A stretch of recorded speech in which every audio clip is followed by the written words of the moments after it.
हिशिक नामसून को कॉल कर बताता है कि उन्होंने उस फ्रॉड एजेंट को पकड़ लिया है और उसका पासपोर्ट भी मिल गया है।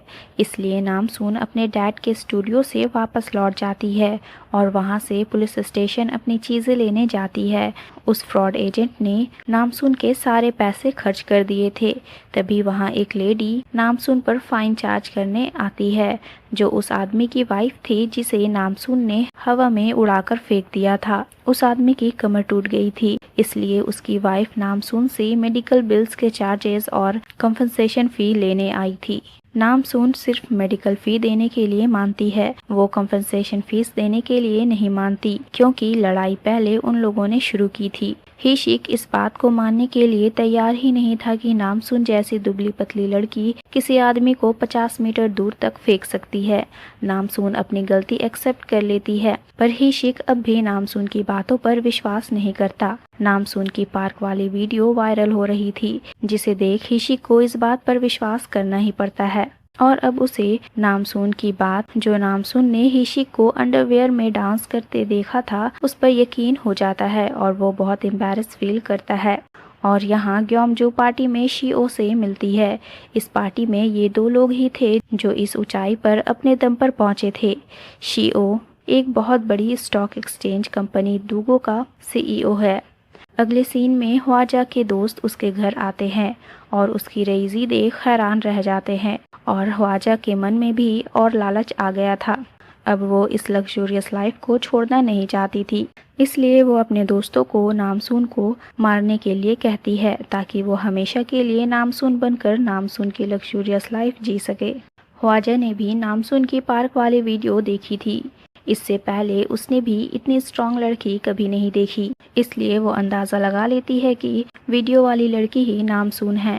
और यहाँ नामसून को किसी ड्रामा में साइड रोल मिल जाती है और हिशिक को यहाँ खबर मिलती है कि ग्वांगजा, जिसने पुलिस से बच ड्रग मंगोलिया से साउथ कोरिया इंपोर्ट किया था, उसकी डेथ हो गई है। मिस ग्वांगजा की डेथ इसी ड्रग को लेने की वजह से हुई थी। हिशिक अपने टीम के साथ मिस ग्वांगजा के घर जाता है। उन्हें उस घर में कहीं भी खाना देखने को नहीं मिलता, सिवाय पानी और बियर के। इसका मतलब इस ड्रग को लेने से भूख भी मर जाती है। वहाँ हिशिक को एक मास्क मिलता है। वो शक के तौर पर उस मास्क को अपने पास रख लेता है। ग्योमजा पार्टी से लौट उस आदमी के दिए कार्ड, जिस पर एक ऑर्गेनाइजेशन का नाम लिखा था, ऑपुलेंटिया पर रिसर्च करती है। एक ऐसी ऑर्गेनाइजेशन जो जरूरत में लोगों की हर तरीके से मदद करती है।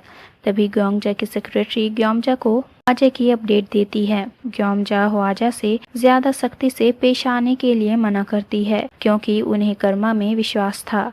वो मानती थी कि अगर उन्होंने किसी को परेशान किया तो हो सकता है कोई उनकी बेटी नामसून को भी परेशान करे।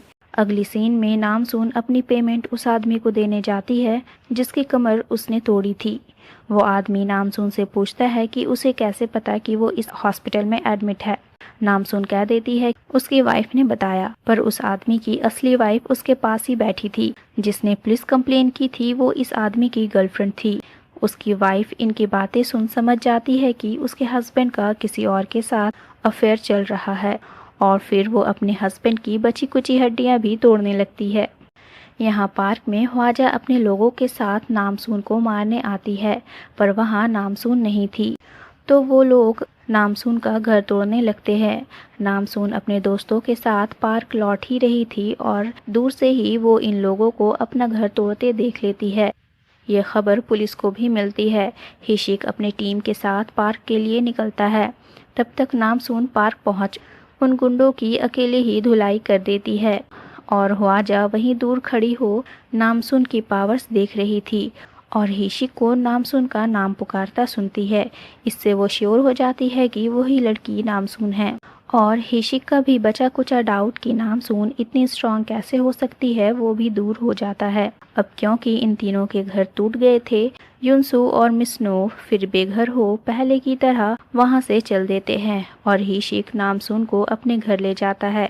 नामसून फ्रेश होने बाथरूम जाती है, और यहाँ हिशिक को मिसियो कॉल कर बताती है कि पार्क पर हमला करने वालों को ऑर्डर्स ह्वाजा ने दिया था, जिसका असली नाम म्योंग ही है, और वो मिस ग्योमजू की बेटी है, जिनका नंबर हिशिक को नामसून के पेरेंट्स को ढूंढते हुए मिली थी। उसे पता चल गया था कि नामसून ग्योमजू की ही बेटी है। अब हिशिक को नामसून की पूरी स्टोरी समझ आ रही थी। फिर हिशिक ग्योमजू को कॉल करता है और खुद को इंट्रोड्यूस कर उन्हें नामसून के बारे में बताता है। ग्योमजू इमोशनल और एक्साइटेड हो जाती है और हिशिक से सवाल करने लगती है कि नामसून कहाँ है और कैसी है, पर हिशिक का ध्यान कहीं और ही था।